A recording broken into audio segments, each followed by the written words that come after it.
Hermanos, buenos días. Para mí es un gozo encontrarme aquí en nuestra amada iglesia de Gante, casa de nuestro Padre. Y les estoy dando a todos la bienvenida para iniciar la escuela dominical para adultos y jóvenes e intermedios que llevaremos a cabo cada domingo. En esta ocasión quiero presentarles al pastor Emanuel Vargas, subdirector de nuestro seminario metodista Gonzalo Báez Camargo, que también ha tenido otros cargos pastorales, gracias a Dios. Los dejo con él y antes vamos a hacer una oración a la cual le voy a pedir a mi amada pastora que la haga. Muchas gracias, sean todos bienvenidos. Dios nos bendice.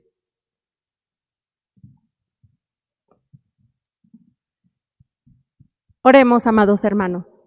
Señor Jesús, tú que eres la palabra viva, te rogamos que ilumines la mente y el corazón de todo tu pueblo para seguir escuchando esta palabra que sacia nuestra sed espiritual, que nos anima y nos desafía día con día para creer, para tener la fuerza, Señor, y la convicción de que te amamos y que nos comprometes en el servicio, en el cuidado y en todo lo que implica ser un hijo e hija tuya.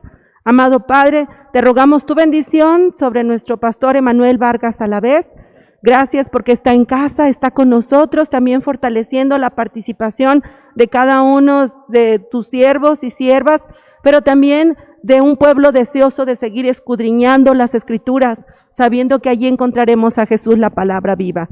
Por su nombre precioso nos dirigimos a ti y rogamos que sigas hablando a nuestros corazones.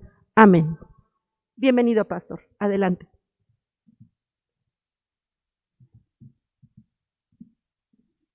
Gracias. Mis hermanos y hermanas, Dios los bendiga.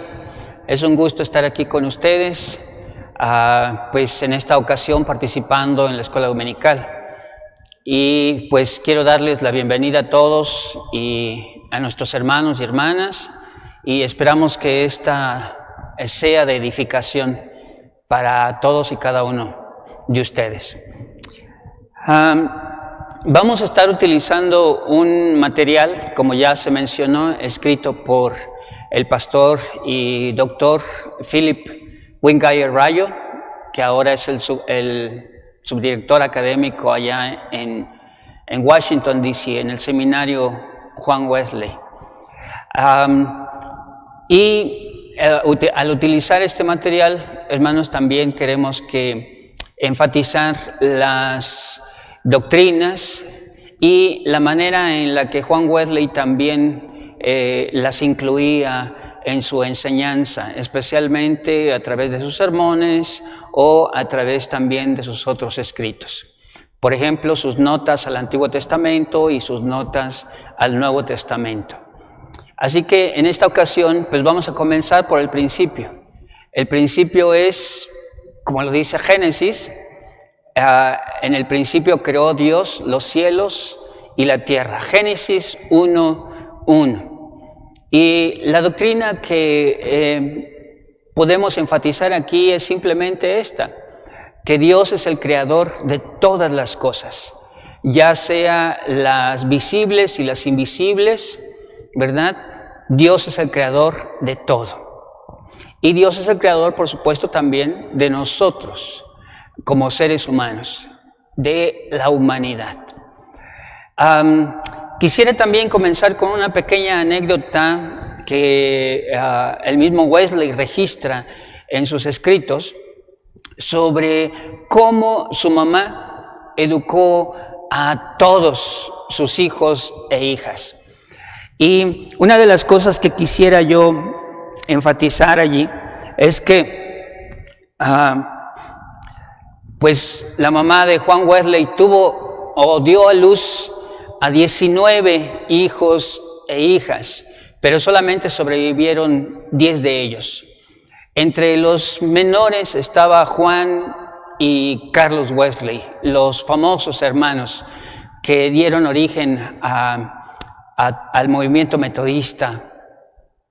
Y pues enseñó a sus hijos de tal manera que ellos aprendieron a leer. Quisiera enfatizar esto, aprendieron a leer a los 5 años.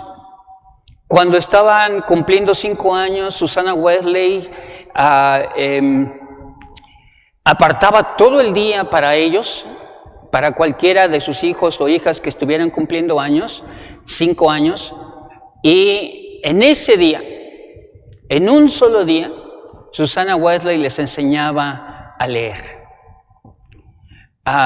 Ella estaba desde las 9 de la mañana a las 12 y luego de las 2 a las 5 con ese hijo o hija en particular hasta que aprendiera a leer. Primero, por supuesto, aprendía, por decirlo así, el alfabeto y después aprendía a unir las letras, las palabras y, por supuesto, las frases. El libro de texto que utilizó Susana para sus hijos, para sus hijas, fue, por supuesto, la Biblia, porque ella había sido criada en un ambiente muy piadoso, muy devoto. Era un ambiente en el que Susana Wesley aprendió que lo más importante era la relación con Dios. Así que Susana utilizó la Biblia para enseñar a leer a todos sus hijos, a todas sus hijas.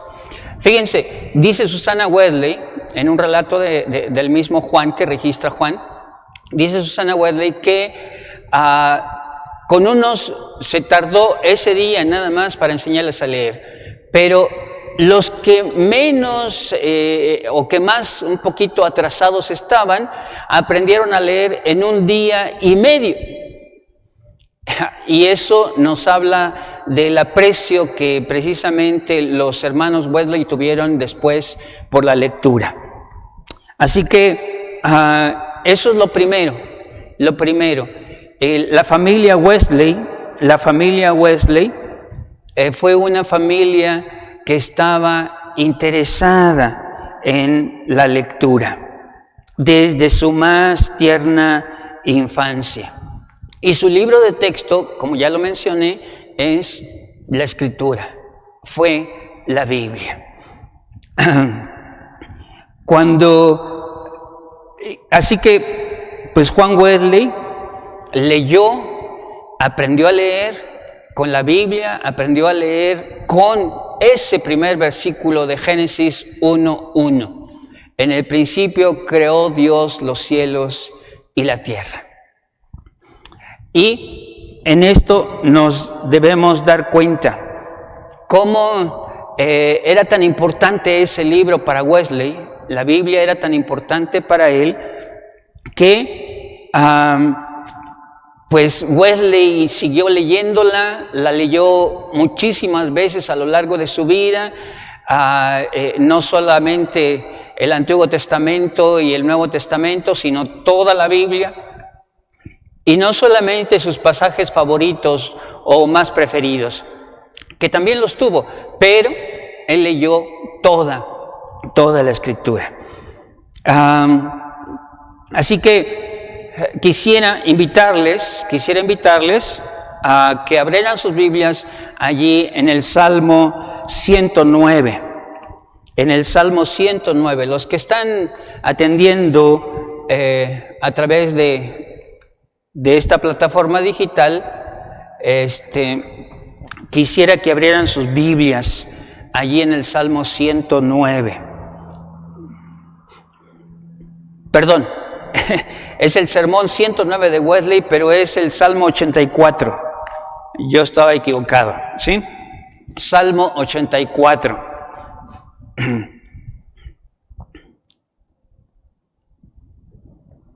Y hay una pregunta allí que hace el salmista y que tiene que ver precisamente con el propósito de nuestras vidas.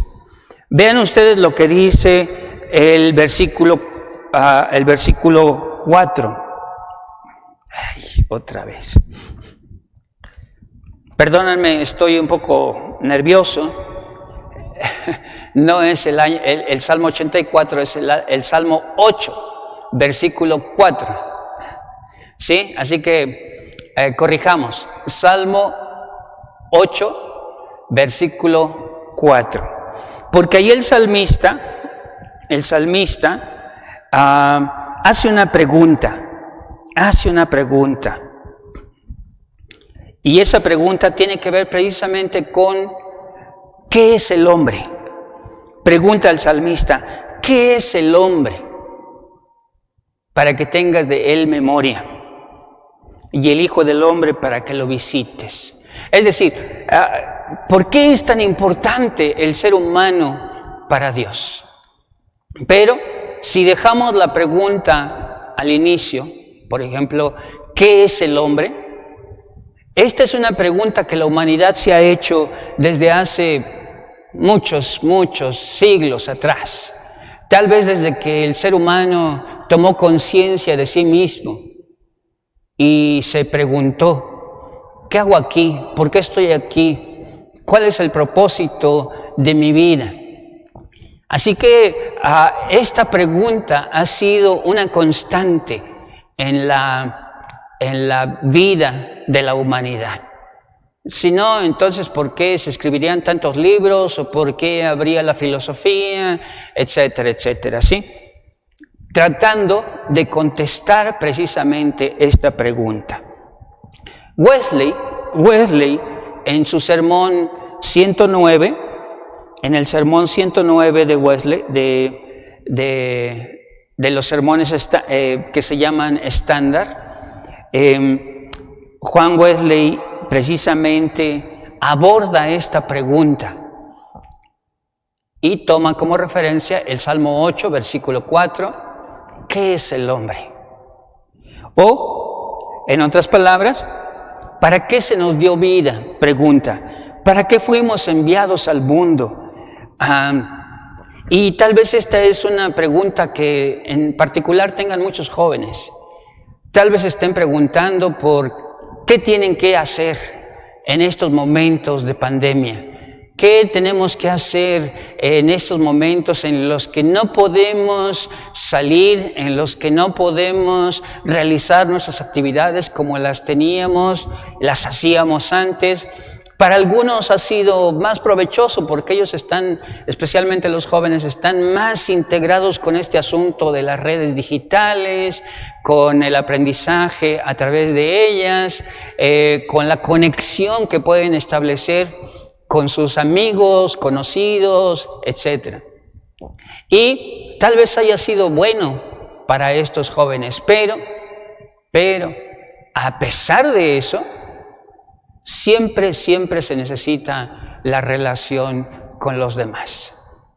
Ese contacto humano, esa presencia, esa interacción entre las personas es básica, es fundamental para todos nosotros.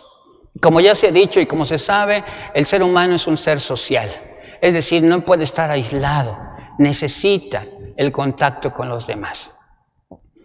Y a veces nos preguntamos, ¿verdad? ¿Y por qué no puedo hacer esto? ¿Por qué no puedo hacer aquello? ¿Por qué ahora tengo que estar aislado? ¿Por qué tengo que estar en restricción? Y eso precisamente, ojalá, nos permita hacer una evaluación un poquito más crítica de por qué estamos aquí. ¿Qué es lo que verdaderamente necesitamos? ¿Qué es lo que verdaderamente requiere nuestra vida para hacer una vida? Así que sí, efectivamente, permítanme hacer una pequeña digresión. Cuando estuve en la preparatoria, tuve una amiga que decía, cuando pedíamos algún permiso a sus padres para ir a un lugar o al otro y ellos no la dejaban, entonces ella les reclamaba diciéndoles, oigan, pues yo no les pedí venir, yo no pedí venir a este mundo, ustedes tomaron la decisión y ahora que ya estoy aquí, entonces ustedes tienen que responder a todas mis necesidades. Y ella tenía razón en la primera parte, ella no pidió venir aquí, ¿verdad? Pero una vez que ya está aquí y toma conciencia de sí misma o de sí mismo, cualquier joven, debe empezar a buscar la respuesta. ¿Para qué estoy aquí? ¿Para qué se me dio la vida? Y entonces podemos encontrar respuestas en diferentes fuentes, ¿no? Algunos creen que lo más importante son las posesiones materiales, otros creen que lo más importante es el éxito, la fama. Hoy muchos jóvenes o adolescentes quieren ser youtubers porque eso les da un reconocimiento. Y algunos dicen, pues me voy a dedicar a eso, ya no voy a estudiar. ¿Verdad? Ese es lo más sencillo, precisamente por esa razón. Porque se obtiene fama, reconocimiento, aunque a veces las cosas que hagan para tener audiencia sean peligrosas o incluso dañinas para ellos, para ellas. Algunos piensan también que el fin, el propósito de la vida es gozarse, disfrutar de los placeres y de todas las cosas que uno pueda realizar en este mundo. Incluso se acuñó una pequeña palabra, podríamos decirlo así, con las siglas en inglés, que eso es un YOLO. En inglés estas siglas significan You Only Live Once, es decir, solamente vives una vez, solamente vives una vez. Y eso quiere decir, en el lenguaje juvenil especialmente, que tienes que hacer todo y de todo mientras estés aquí. Y algunos piensan que ese es el propósito de la vida. ¿Sí? Y podríamos seguir hablando de muchas otras cosas que muchos de nosotros pensamos o ahora actualmente los jóvenes piensan que es el propósito de su vida. Pero respondamos a esto, ¿sí? Si podemos responder a esto, dice Wesley en este sermón, precisamente el 109, ¿qué es el hombre? Dice que se nos dio la vida para un solo fin y ningún otro, para prepararnos para la eternidad. ¿Cuál fue el propósito de que hayamos sido creados? Es uno solo y ningún otro, sino simplemente que pueda conocer, amar y disfrutar y servir a su gran Creador por toda la eternidad.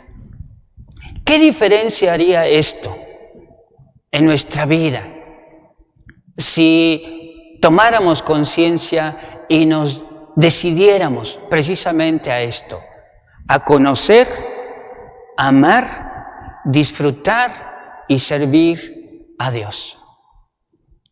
Hay muchos testimonios de cristianas, que han encontrado precisamente esto, el propósito de su vida en conocer, amar, disfrutar y servir a Dios. Eso le ha dado dirección, le ha dado sentido, le ha dado significado a su existencia. Y deberíamos reflexionar también nosotros sobre esto. ¿Por qué? Porque de acuerdo con lo que Wesley escribió, ya tiene tiempo, Wesley escribió que realmente el propósito, el interés de Dios es que el ser humano sea feliz. Qué gran diferencia, ¿verdad? Con, por ejemplo, la teología medieval, que decía que el ser humano tenía que hacer penitencia y vivir una vida penitencial, precisamente porque a cada momento cometemos errores y pecamos, y por lo tanto toda la vida debería ser penitencial en ese sentido. Pero Wesley dice que realmente el interés de Dios es que seamos felices. Pero esa felicidad, ¿cómo se obtiene? ¿Cómo se obtiene? Precisamente Wesley responde y dice que pues no se logró por el antiguo pacto, donde la premisa era: si haces estas cosas vas a vivir. sino que Dios proveyó otro pacto, uno nuevo, donde la premisa es, si crees esto, vivirás. Si crees esto, vivirás. Cree y serás salvo. ¿Recuerdan al carcelero de Filipos allá en Hechos? Cuando les pregunta a los discípulos qué podía hacer en su vida, él le responde, cree en el Señor Jesucristo y serás salvo tú y tu casa. Así que este nuevo pacto es precisamente lo que se enfatiza en el Nuevo Testamento, y esta fue también una de las recomendaciones o uno de los principios que mantuvo Juan Wesley. Cree en el Señor Jesucristo y serás salvo tú y tu casa. Así que, ¿pero en qué consiste esa salvación? Porque algunos incluso podrían decir, ¿verdad? Podrían decir, pero es que yo me porto bien, es que yo no hago cosas malas, es que yo trato de llevarme bien con todos, es que, etcétera, etcétera. Pero el asunto no es eso. Dice, sigue diciendo también, y la Escritura más bien, nos dice que la salvación consiste en la salvación de la culpa por el pecado, por la redención que es a través de la sangre de Cristo Jesús, su sacrificio en la cruz. Y además, la salvación del poder del pecado. En este tiempo hay mucha gente que dice, es que no puedo evitarlo, no puedo dejar de pecar. Siempre la carne es débil incluso, ¿verdad? Usando incluso frases bíblicas, hay gente que dice, la carne es débil, el espíritu está presto, pero la carne es débil. O incluso utilizan a Pablo y dicen, ¿verdad? Es que lo que quiero hacer no lo hago, y aquello que no quiero hacer, eso es lo que hago. Y entonces, esta es una manera de disculpar, ¿verdad? Su inclinación o su tendencia o su deseo de hacer aquello que no debería estar haciendo. Y por eso el énfasis debería ser que también la salvación consiste en la salvación del poder del pecado.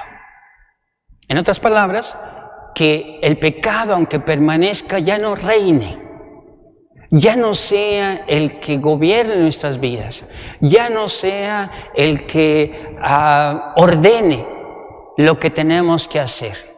Y por supuesto el pecado siempre nos llevará a hacer aquello que no deberíamos.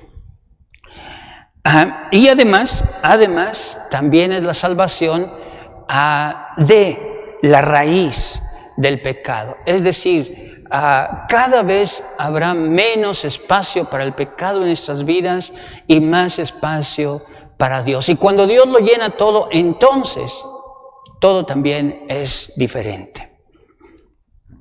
Así pues, sigue diciendo Wesley en uno de sus sermones, hemos sido o fuimos creados no para complacer nuestros sentidos o nuestra imaginación, tampoco para ganar el dinero o el elogio de los demás, o para encontrar la felicidad en cualquier otra cosa creada.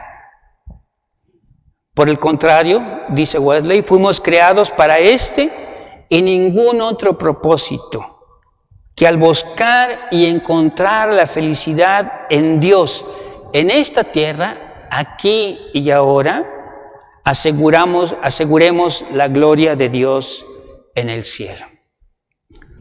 Así que, hermanos y hermanas, Dios lo creó todo. Dios es el creador de todo. Dios es el creador de las cosas visibles e invisibles. Dios es el creador de la humanidad. Dios es el creador de nosotros. Y su propósito, el interés que Dios tiene, es que seamos felices. Pero el asunto es que busquemos nuestra felicidad en Dios, porque Él es el único que nos la puede dar, el único en quien podemos encontrar nuestra felicidad. Y esa felicidad precisamente consiste en conocer, en amar, en disfrutar y en servir a Dios. Tal vez sería bueno que dilucidáramos un poquito este asunto de estas 4 énfasis, ¿verdad? Por ejemplo, a conocer. Y conocer a Dios no significa solamente tener algo aquí en el intelecto sobre sus cualidades o sobre sus potencialidades o lo que Dios es, ¿verdad? Por ejemplo, podemos saber que Dios es omnipresente, omnisciente, omnipotente, ¿verdad? Que Dios es justo, que Dios es misericordioso. Podemos saber todo esto y sin embargo, no tendría o no tendrá ninguna influencia en nuestra vida. Si creemos que el conocimiento solo consiste en la apreciación intelectual o el asentimiento intelectual a esto, estamos equivocados. Porque conocer a Dios realmente también es amarlo. Es amar a Dios. Y amar a Dios involucra todo nuestro ser. ¿Recuerdan Deuteronomio? Allí, en el capítulo 4, que nos dice, y amarás al Señor tu Dios con todo tu corazón, con todas tus fuerzas, con toda tu alma. Es decir, involucra todo nuestro ser, amar a Dios. En el Nuevo Testamento encontramos este mismo dicho repetido por Jesús, pero en el Evangelio se añade otra dimensión, es la dimensión de la mente. Dice, amarás al Señor tu Dios con toda tu mente, con todo tu corazón, con todas sus fuerzas, con toda tu alma. Así que amar a Dios no es para personas que no piensan o para personas que no son tan conocedoras o no tienen una educación universitaria o mucho más allá. No. Amar a Dios, hermanos, hermanas, implica el conocimiento de que, por ejemplo, si Dios es omnipresente, entonces sabemos que no importa dónde nos encontremos, allí está Dios con nosotros. En cualquier situación, por ejemplo, en la actual, en esta situación allí en sus hogares, donde hemos estado aislados, donde hemos estado pues solamente entre nosotros, ¿verdad? Saliendo solo para lo más esencial, tratando de cuidarnos. Allí está Dios. Allí está el Señor con nosotros. Si sabemos que Dios, entonces podemos apreciar esa presencia de Dios por encima de las circunstancias. Nos está tocando tener conocidos, hermanos y hermanas en la fe, que han fallecido por causas de esta enfermedad, del COVID-19. Ni siquiera hemos podido despedirnos de ellos, como pues lo hacemos. Y es doloroso, en muchas ocasiones es doloroso. Y sin embargo, Dios está allí presente. ¿Por qué? Porque es omnipresente. Además, si creemos que Dios es omnisciente, sabemos que lo sabe todo y que no podemos ocultarle ni siquiera nuestras emociones más profundas. El dolor que a veces no se expresa con palabras, la angustia que llena nuestros corazones, el amor que a veces rebasa nuestra situación, nuestra condición, la esperanza que a veces parece desaparecer cuando estamos en medio de todas estas situaciones complicadas y difíciles. Dios sabe cuáles son esas cosas que hay tanto en nuestro corazón como en nuestra mente. Dios sabe cuáles son nuestras intenciones, y si Dios sabe todo eso, entonces una de las cosas más importantes es tratar de vivir como Dios quiere que nosotros vivamos. Si creemos que Dios es omnipotente y lo puede hacer todo, entonces Dios también puede transformar todas las cosas. La angustia, el miedo lo puede transformar en esperanza. El desánimo lo puede transformar en fe. Y el rencor, el odio, todas estas cosas las puede transformar Dios en amor. Así que, hermanos y hermanas, cuando estemos pensando en estas doctrinas, especialmente en que Dios es el creador de todas las cosas y que Dios en el principio creó todo, entonces también deberíamos tener en cuenta que Dios nos creó a nosotros, que su deseo es que seamos felices, no solamente mientras estemos aquí, sino también cuando estemos en la eternidad.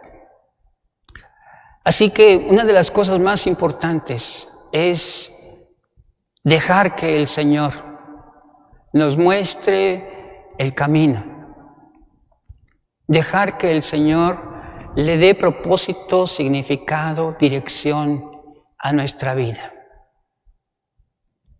a dejar simplemente que su voz resuene en nuestra mente, en nuestro corazón y se refleje en nuestra forma, en nuestro estilo de vida. Porque si lo consideramos así, entonces la felicidad no consistirá en tener todo o mucho más, si se pudiera, ¿verdad?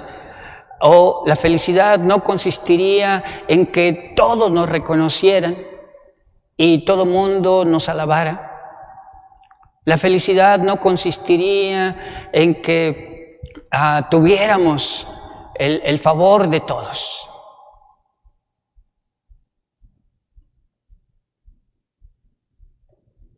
La felicidad consistiría en conocer a Dios, amar a Dios, disfrutar a Dios y realmente vivir para Dios. Hermanos, hermanas, esta es una primera reflexión. Espero en el Señor que pues sean edificados y que podamos seguir adelante a pesar de lo que hoy estamos enfrentando. Sigamos en oración, pero con confianza.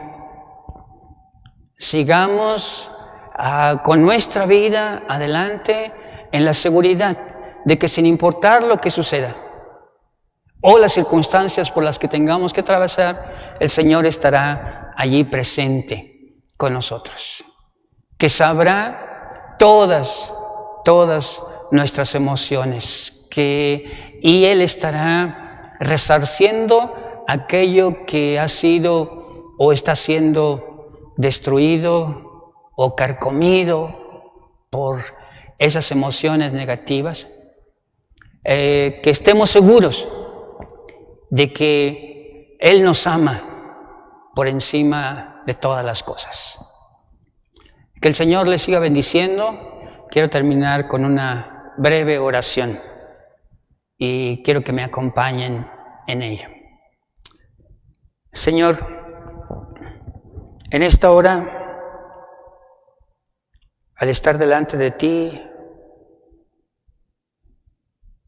sabemos que no podemos ocultarte lo que hay en nuestro corazón. No podemos ocultarte nuestros pensamientos. Y Padre Celestial, estamos delante de ti, sabiendo que tú nos has creado, sabiendo que tú, Señor, deseas, quieres que seamos felices en esta vida. Y incluso cuando ya la dejemos. Padre, que al reconocer que fuimos creación tuya, podamos vivir de acuerdo, Señor, con tu voluntad.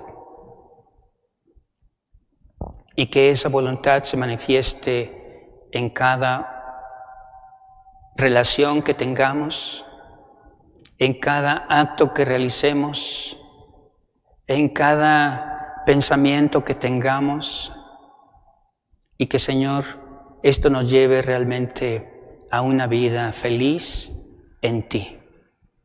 Porque al encontrar nuestra felicidad en ti, entonces podemos ser felices a pesar de las circunstancias por las que podamos estar atravesando, sabiendo que tú puedes transformarlo todo. Bendito seas, Señor, en Cristo Jesús, nuestro Salvador y tu Hijo amado. Amén.